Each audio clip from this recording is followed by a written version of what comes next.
What? Are you guys mad? Comparing a twin cylinder motorcycle with a single cylinder one? Look at the price gap, it doesn't even make sense. Now, these are the sort of things which I initially heard in the office when I first pitched the idea of comparing these two Scrambler motorcycles together. Even I was a little skeptical, but when we saw these beauties parked next to each other, it all made absolute sense. We rode these motorcycles hard that day and we had plans to take them amidst the wilderness too. However, that couldn't happen and we had to come back to our office to complete the shoot because something happened with the Bear 650 which shouldn't happen.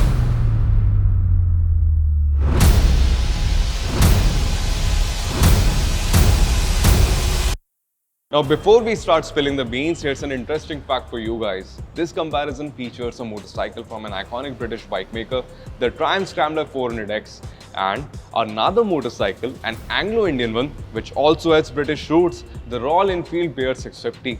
And you're watching it on a channel which falls under the umbrella of British Broadcasting Corporation. Now, before you guys label us anti-national or anti-establishment for that matter, I'm going to reassure you guys that this comparison is going to be as Indian as they come. मेरा वड़ा पाव किधर है?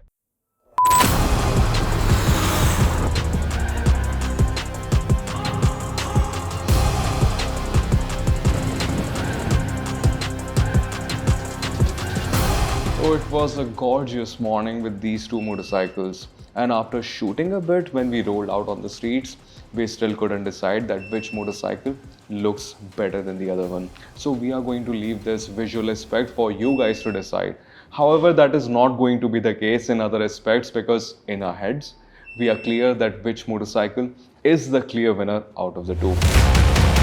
Warrior Queens. Now that is what I like to call them because not only they look rugged, but gorgeous at the same time. Take the Triumph Scrambler 400X for that instance, which looks more purpose-built and meaner than the Royal Enfield Bear 650, thanks to the factory-fitted handguards, headlamp grille, and those gold-finished USD forks as well. Now, it has been more than a year since Triumph launched Scrambler 400X in India, and to this day, the quality levels of the Scrambler 400X, they remain commendable. And especially at this particular price point that it is being currently offered at, the Triumph, it still feels like a dream. Everything regarding the Scrambler 400X, it comes together really nicely. And it is safe to say that it is indeed worthy of the Triumph badge that it so proudly carries on the fuel tank. Now that doesn't mean that skies are dark over the other end of the horizon because Royal Enfield has made some huge improvements when it comes to dealing with quality levels, leaving the oil stains behind. And the Bear 650 is another testimony to Royal Enfield's huge improvements when it comes to quality levels because it feels and looks robust as well as rugged at the same time. If you are after road presence, it is the Bear 650 which is going to make you look more macho as compared to the Scrambler 400X. Because the Triumph Scrambler 400X, it looks much leaner and meaner as compared to the Bear 650. But the Bear 650 is much bulkier as compared to the Scrambler 400X.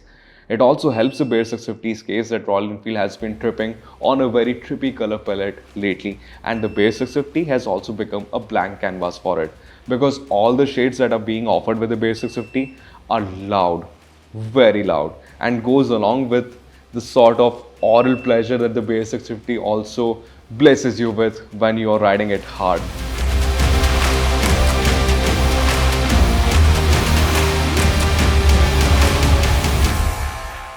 Now, when it comes to the color palette of the Triumph Scrambler 400X, it looks very pale as compared to the Bear 650. So if you want attention of all the genders out there, it is the Bear 650 that you should be putting your money on. However, there are some oddities on both the motorcycles. Now, RE's updated switchgear, it hasn't made sense to me since it debuted years ago. With the Meteor 350, if I'm not wrong, and the Bear 650 also suffers from that. Now, basically, what I believe as a motorcyclist, fiddling around with the switchgear should be your muscle memory and it should feel natural. The Bear 650, it doesn't feel that way. You have to fiddle like that to operate the pass switch, which doesn't make sense to me. And I have some gripes with the Triumph Scrambler 400X as well, particularly with the instrument cluster, which looks much paler, much bland as compared to what the Bear 650 is offering. The instrument cluster of the Scrambler 400X. Now I would change a few things about it. First, functionality, because it lacks Bluetooth connectivity and everyone is after it.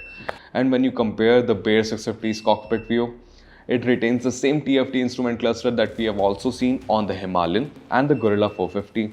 And it is also worth noting here that it is the first Royal Enfield 650cc motorcycle to get this particular TFT instrument cluster. And needless to say, it also gets Google Maps connectivity with it and all the Bluetooth connected features that we have already seen on the Himalayan as well as the Gorilla. It might seem like a tie for now, but this is where things are bound to get a little interesting. So stay with us, people. On one hand, we have Royal Enfield's trusty old 649cc parallel twin motor which gets air oil cooling, hasn't been updated for the past 6 years or so, but remains lovely to this day. And on the other hand, we have a thoroughly modern power plant from Triumph, which is a 398cc single cylinder engine, but it gets liquid cooling. Now in terms of engine architecture, both of these motorcycles couldn't have been more different. And to make things more clear, I'll just ask my editor to show the spec sheet which should be popping up on your screens right now. What? Isko thoda better banana, bro. Like, are you pissed at me? They like reading spec sheets, so please make a better one.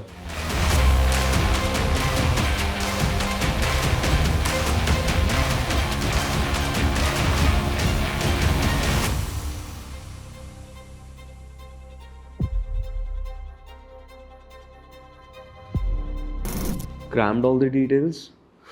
Now, let's talk about how these motorcycles are to ride out in the real world. They are so different from each other, yet similar in some of the aspects. Now, if you're after character, as far as character goes, the Bear 650 has oodles of it. Right from the word go, you get a bear hug of torque from it. It also sounds familiar, yet a little different from the other Royal Enfield 650s. The reason being the new 2-in-1 exhaust system, which we are seeing for the very first time implied on a Royal Enfield 650cc motorcycle. Now it brings along with it the signature Royal Enfield parallel twin growl, but it presents that in a slightly raspier tone. Love it. Now as far as the 650cc engine goes, we have been loving this engine every time we get to ride it. The highlight of this engine has always been its refinement, performance, character and tractability, and that remains true when it comes to the Bear 650 as well. And talking about the Bear 650, it is also the torquiest 650cc motorcycle ever produced by Royal Enfield because it puts down almost 4.5 Newton meters more than the Interceptor 650 that it is based upon. Now despite essentially being a thumper in nature, because the prime focus has always been on low and mid-range, the Bear 650, it is very sprightly. And both of these motorcycles can clock 0 to 100 kilometers per hour in less than 7 seconds. But it is the Bear 650 which makes it an event reaching up to that speed. The Bear 650, it keeps on pulling hard even after you have crossed the triple digit mark, and up until around 140 to 150 kilometers per hour, it remains refined. And that is something, that is one of the characters that the Scrambler 400X can only dream of attaining, because the Bear 650 has obviously one extra cylinder and the difference is very prominent when it comes to the overall refinement levels on offer. The gear shifts too are nice and smooth on the Bear 650, but the clutch, it is slightly on the heavier side as compared to the Scrambler 400X. The Bear 650, it shines on the highway because it is the more comfortable and happier motorcycle out of the two when it comes to sitting at 120 to 130 kilometers per hour all day long. The Scrambler 400X can also do all the things which the Bear 650 does, but it does that in a very different manner. Since it is powered by a high revving single cylinder engine, the Scrambler, it feels a bit more urgent than the Bear 650 despite being as fast as the Enfield. I know it doesn't make sense right now, but out in the real world, it actually does. Now the Scrambler 400X, it also plays a nice tune for the rider because of its dual barrel exhaust setup, which plays a raspier note as compared to the Speed 400. It also helps the Scrambler's case by a fair margin that it weighs 30 kilograms lesser as compared to the Bear 650. So the difference in performance, the difference in their engine configuration, it lessens when you bring in the overall weight of both of these motorcycles, because the Scrambler, it feels much more agile, much lighter as compared to the Bear 650, and that reflects in its performance too, because the Scrambler, despite having one cylinder less, it can keep up with the Bear 650 till triple digit speeds, and even after crossing 120 kilometers per hour, the Scrambler, it also keeps on pulling hard. But like we said before, the Bear 650, now that motorcycle, it feels more natural and it feels more in its element when you're cruising at 120 to 130 kilometers per hour. Because when you're sitting at 130 to 140 kilometers per hour, the Scrambler 400X, it feels a little strained, it feels a little unrefined, and that is because it is powered by a single cylinder engine. Single cylinder engines, particularly high revving ones, are prone to vibrations as compared to parallel twin motors, and that difference between both of the engines, that is very evident when it comes to the real world performance of both of these motorcycles. Now both of these motorcycles can cruise at 120 to 130 kilometers per hour, but again it is the Bear 650 which feels more natural and more in its element. Now for a single cylinder motorcycle, the Scrambler 400X is also refined, but when you bring in the Bear 650 into the equation with its twin cylinder heart, the Scrambler is just running here and there, seeking for refinement levels. This ain't no regular thing. I came for the ring, you know what I mean.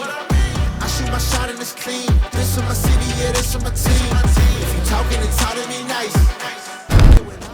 However, there was something that happened with the Bear 650 during the shoot day, which basically rendered the motorcycle in a completely unrideable condition. And that was a bleak reminder of Royal Enfield's past. ये office में oil stand कहाँ से आया यार?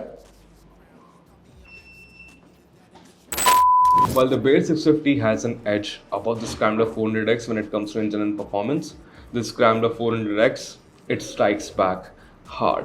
Now both of these motorcycles, they perceive motorcycling a bit differently from each other, and that gap widens as soon as you sit on them.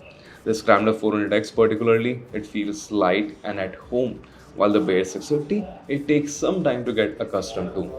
Now given the narrowness of the Scrambler and lesser weight, it is also a far easier motorcycle to live on a day-to-day basis, and even the rider's triangle, it is straight off from the books, because the Scrambler 400X, it provides the rider with an upright yet commanding stance. Now the same cannot be said about the Bear 650, because on the Scrambler, you just feel like home. The moment you sit on it, you just want to set off on an adventure. The Bear 650 cannot replicate that, because you have to invest some time to get accustomed to the rider's triangle, and that is basically because of the positioning on the handlebar. Now when it comes to the foot pegs, the Bear 650 has slightly more forward set foot pegs as compared to the Scrambler, but the handlebar positioning of the Bear 650 is a little weird, and I took my own sweet time to get accustomed to it, because it is tilted away from the rider. When it comes to the Scrambler, it is tilted towards the rider, so you're sitting like very upright on the Scrambler, but to sit on the Bear 650, to ride it the way it is meant to be ridden, you'll have to reach out for the bars and then crouch yourself a little forward, because the handlebar are tilted away from the rider. That results in a slightly aggressive stance as compared to the Scrambler 400X, but we are pretty confident that over the longer hauls, it is the Scrambler 400X which is going to be a more comfortable place to be as compared to the Bear 650. However, if you're looking forward to building some muscles, getting the Bear 650 would prove to be very beneficial. If you're moving it around in the parking lot or just muscling it into the corners, it is going to help you a lot. Since they are Scramblers, there should be a reckless abandon associated with them. They shouldn't care of what's underneath it or who's riding it. I mean, a Scrambler should be designed in such a way that it should be able to deal with legit everything without giving two. I mean, that is what a Scrambler is, a reckless, a carefree motorcycle. And shoot me in the head for saying this, but a Scrambler, a good Scrambler, cannot be a master of fun. It has to be a jack of all trades. And when you consider that aspect, if you see both of these motorcycles from that spectacle, it is the Scrambler 400X which turns out to be a better Scrambler than the Bear 650. Allow us to explain. When it comes to the Bear 650, it is not like Royal Enfield has botched up the entire job. I mean, they went to show R2 sorts of suspension units and it shows. I mean, at the front it gets USB pokes, sourced from Showa, and it shows. But the thing is, I have major issues with the rear suspension because despite the Bear 650 getting more suspension travel as compared to the Interceptor 650, despite getting more ground clearance as well, the rear suspension just doesn't settle at all, and that is not how it is supposed to be when you're making a good scrambler. Now that being said, we shouldn't take the credits away from the front suspension at least, because it provides both suppleness as well as confidence to ride the Bear 650 hard, especially around corners. I mean, the confidence that the Bear 650 inspired wasn't something that I was expecting it to. It was certainly better than the Interceptor 650. So it builds up on the Interceptor 650 but falls a little short when it comes to the scrambler potential that should have been in the first place. Because you see, the front suspension takes care of most of the things, but the rear suspension is set up on the stepper side. And when you factor in the Indian road conditions, particularly Mumbai and around here and there, they are totally screwed up in the current scheme of things, and the Bear 650 wasn't able to deal with them with the poise that we found out on the Scrambler 400X. For a fair comparison and verdict, we'll just let it slide what happened with the Royal Enfield Bear 650. But even if we do that, it is the Triumph Scrambler 400X which makes a better case for itself as far as the Scrambler motorcycle goes. You see, a good Scrambler motorcycle should be light on its feet, and it should provide the rider with a reckless mindset that he shouldn't give two shits about whatever that he is riding on, the terrain, wherever the roads are taking him. He'll just go on his motorcycle. And in that case, it is the Triumph Scrambler 400X, which feels much more natural, which feels more like a scrambler. The Bear 650, it is also an impressive motorcycle in its own right. It is the more powerful out of the two. It is more characterful out of the two. And if you are after road presence, it looks better than the Scrambler 400X. Again, very subjective, but it has better road presence as compared to the Scrambler 400X, and arguably more features too, especially a better instrument cluster. So for the extra money, you're getting all of these things and one extra cylinder. But apart from these things, when you consider these motorcycles side by side, it is a Triumph Scrambler 400X which we would be putting our money on. Now, having ridden both of these motorcycles hard here in India, I can reaffirm something which I thought about these two motorcycles during the start of this comparison. The Royal Enfield Bear 650, it is made by an Indian company, but it is made for the international market, which is being offered in India as well.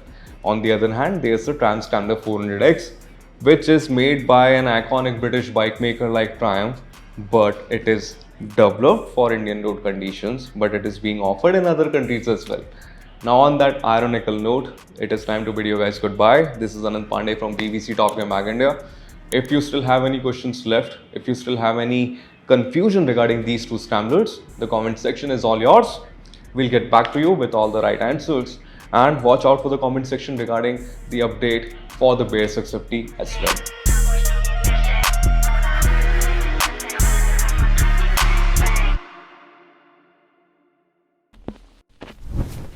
Merry Christmas, guys, from Top Gear India team.